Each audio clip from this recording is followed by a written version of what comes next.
एक समय था जब प्रकृति के पास सभी संसाधन मनुष्यों के उपयोग के लिए उपलब्ध थे। धरती पे रहने वाले सभी जीव जंतु खुशी खुशी झूम रहे थे। पेड़ पौधे जंगली जानवर सभी खुश थे। माँ, तुम्हारी गोद में इतना सुकून कैसे है जो हम सब में नई ऊर्जा भर देता है?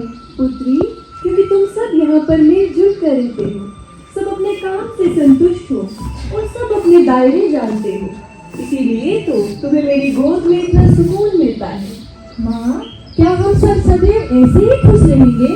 पुत्री, ये सब तो तुम पर निर्भर करता है, क्योंकि सभी जीवों में से सबसे अधिक बुद्धिमान और सबसे अधिक सक्षम तुम हो।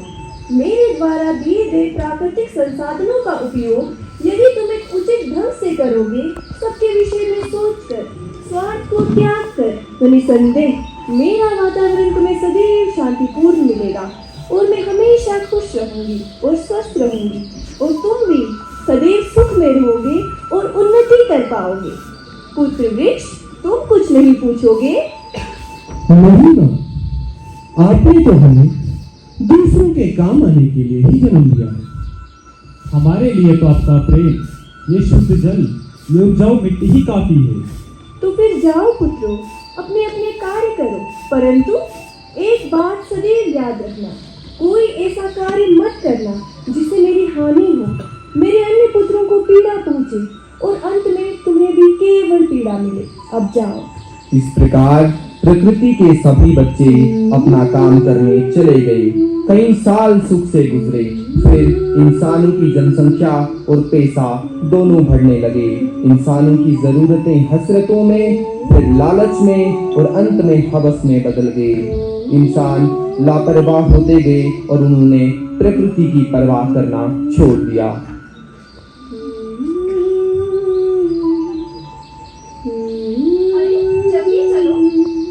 हमें तो गुजिया ढूंढनी है ना? हाँ हाँ, चलो चलो।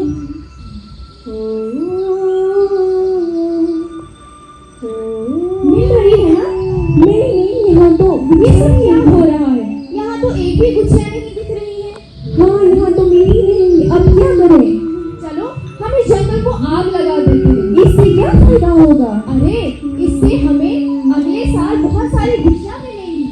चलो, लेकिन आग लगाने से तो हमारा ही नुकसान होगा ना? तुम ये सब कब से सोचने लगी? अरे अपना फायदा सोचो। जंगल को आग लगा देंगे, पेड़ सारे जल जाएंगे और अगले साल हमें बहुत सारी गुजिया मिलेगी। कितना फायदा होगा हमारा। हाँ, चलो चलो चलो।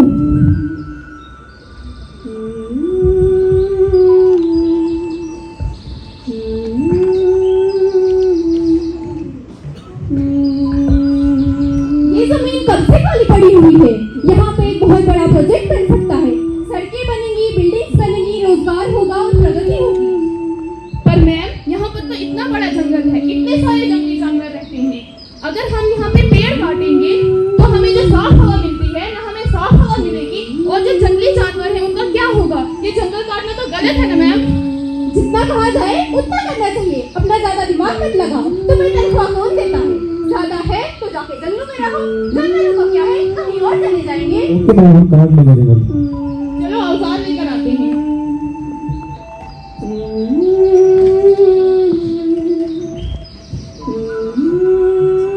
अच्छे से काटना भाई, जड़ से ही, वरना वो पागल इवेस्टलिस्ट हमें काट देगी। नहीं, मुझे मत काटो। इंसान, चाहे मेरे अंग ले लो। ये पेड़ पौधे को तो दो, हमें यहाँ घर भी लगानी है। चलो जल्दी, हमें अपना भी तो सोचना है ना। रात बहुत हो गई है। चलो हम भी पेड़ काटते हैं। सुनो, तुम जाकर ध्यान रखना, कोई गार्ड ना आने पाए, ठीक है? हो गया? हाँ जी, हो गया। चलो उठाओ इसको, जल्दी करो जल्दी। अच्छा किया ना, हम इतने दिन बाद पिकनिक घूमने चले आए।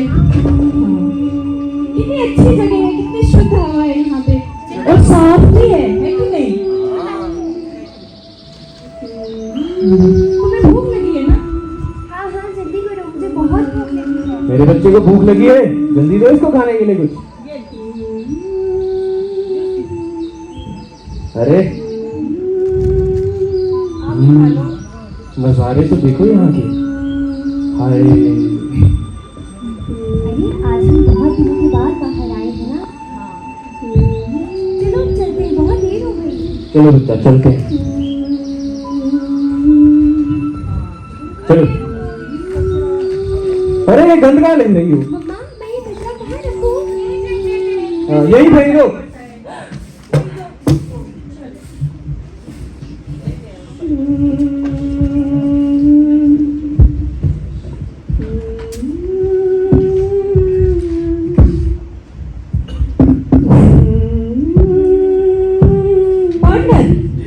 ये जगह एकदम परफेक्ट है कि नहीं?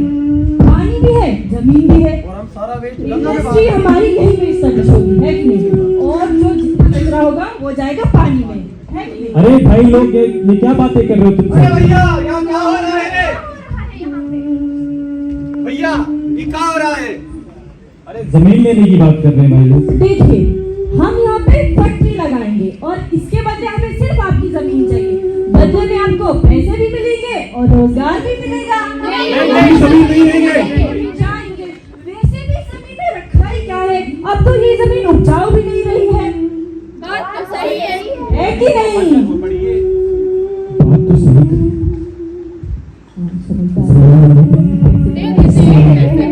अमीर हो ना? मैडम जी हमारी जमीन आपकी। ठीक है डील डन।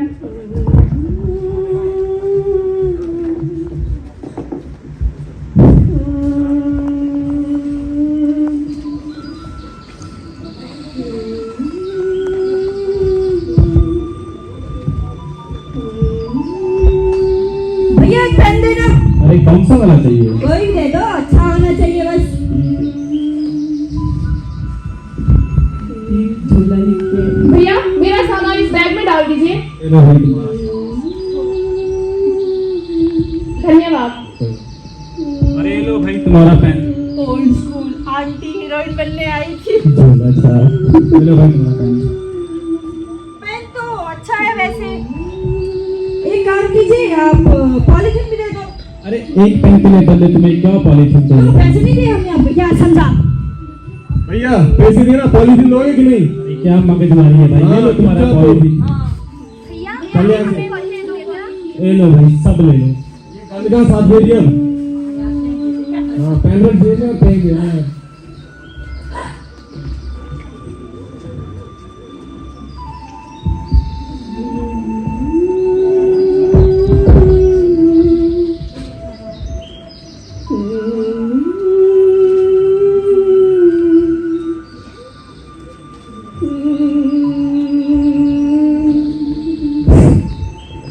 अरे ये इतना सारा कचरा है यहाँ पर, कितनी बदबू आ रही है। सरकार कुछ करती क्यों नहीं है? ये कचरा उठाती क्यों नहीं है यहाँ से? सच में कचरा तो बहुत है, बहुत ज्यादा कचरा है यहाँ पे। सरकार सरकार सरकार हमारी मांगे पूरी करो। हमारा कचरा साफ करो, हमारा कचरा साफ करो, हमारा कचरा साफ करो। हमारी मांगे पूरी करो। हमारा कचरा साफ करो।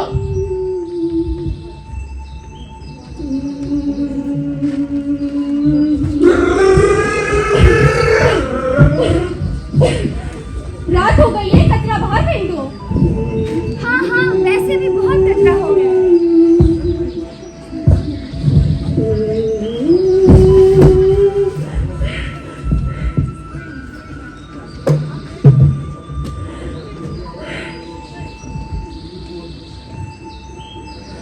धीरे धीरे इंसानों की हवस के चलते प्राकृतिक संसाधन प्रदूषित हो गए और प्रकृति बीमार होने लगी और इंसान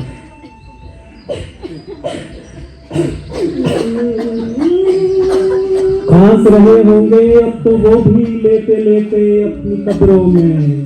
मिट्टी को इतना आलूदा जो कर दिया हमने, सांस लेने की भी अब तो जगह ढूंढते हैं। हैरान है हवा को कहाँ कहाँ ढूंढते हैं। कभी बरसातों सागर नदी चश्मों में रवानी थी उसकी, सब कांपते हैं अब इनसे, उसे बोतलों में ढूंढते हैं। राग मल्हार कभी बरसाता था उसको मेघा, जो अब बरसे। सब छुपने को महफूज जगह ढूंढते हैं। कभी थे नहीं वो खुशगवार मौसम, शोक परिंदे शमा परवाने। आलमे वक्त देखिए अब सब बस सांस लेने का सामान ढूंढते हैं। केले खाए बड़े हुए सब गोद में उसी की, मेरे बचपन तक वही तो माँ हुआ करती थी सबकी। अब जाने क्यों हर इंसान मिट्टी में मिल जाने से डरता है, सबको जबकि पता है कि सबका यही आखिरी पता है।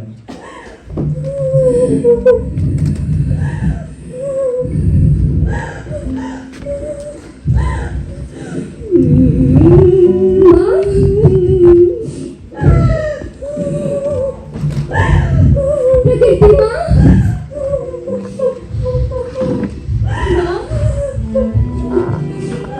मेरे जीवित रहने के लिए कोई संसाधन नहीं बचा माता।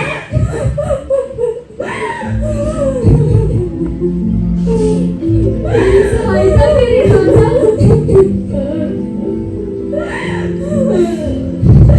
मेरी बच्ची, बहुत दुख हो रहा है ना तुम्हें, बहुत पीड़ा हो रही है ना तुम्हें। मेरे सबसे बुद्धिमान पुत्रों ने मेरी ये दशा कर दी। मेरी बच्ची देखो, जीवन की दुर्दशा देखो। मुझे शुद्ध वायु के बदले तुमने प्रदूषण दिया, मेरी उपजाऊ भूमि के बदले तुमने मुझे ये बंजर भूमि दी। मेरे प्रेम, मेरी शीतलता के बदले तुमने मुझे ये जलन, ये तपन दी। जीवन की ऐसी दुर्दशा देख कर ये घाव मेरे हृदय तक उतर आया है। मेरी बच्ची, मेरे पास तुम्हें देने के लिए कुछ शेष नहीं रह गया। मैं पहले ही अपना सर्वस्व तुम्हें दे चुकी हूँ। मुझे क्षमा कर दो मेरी बच्ची, मेरे पास तुम्हारी सहायता के लिए कुछ भी नहीं रह गया। मेरी बच्ची, मुझे क्षमा कर दो।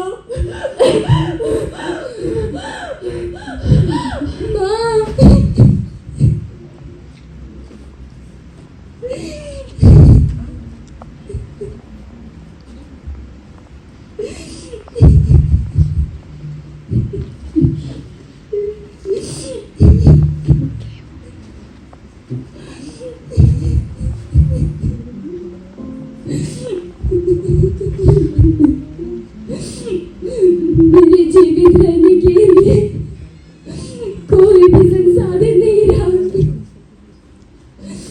कोई है, मेरी सहायता करो, हमें बचाओ।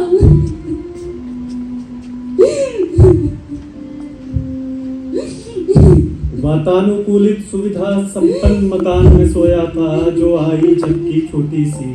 सपने में देखा सब धुआं धुआं सा, मौत सा सन्नाटा, ऐसी कोई चीज नहीं जो हो कुछ जीवित सी।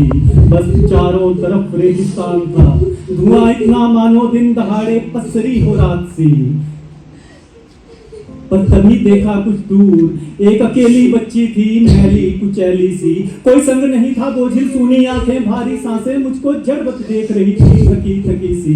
दिखती थी जैसे गुस्साए संकार ने बना दी हो कोई बेढंगी मूरत गंदी सी।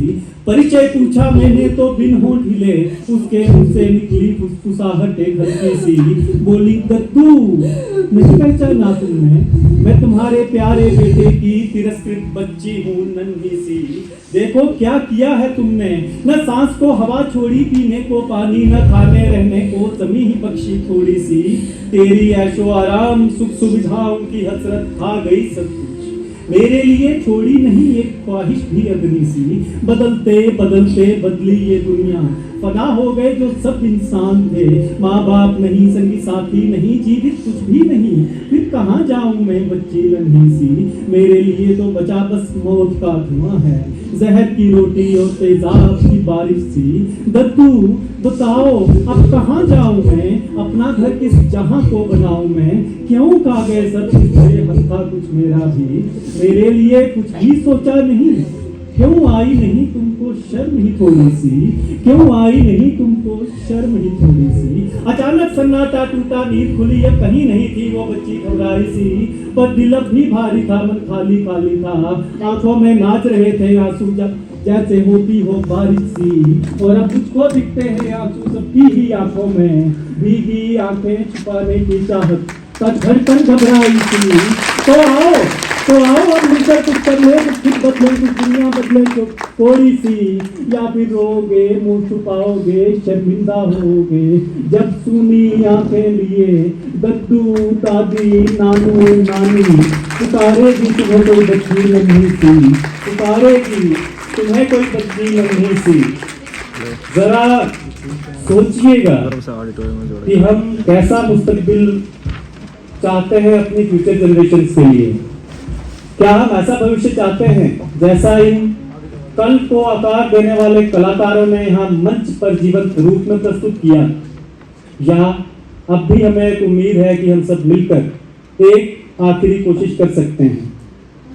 फैसला हम सबके ऊपर है और मैंने फैसला किया कि मुझे ऐसा भविष्य नहीं चाहिए, इसलिए मैं झोला लेकर इन बच्चों के साथ झोला छाप बनकर चलने को तैयार हूं।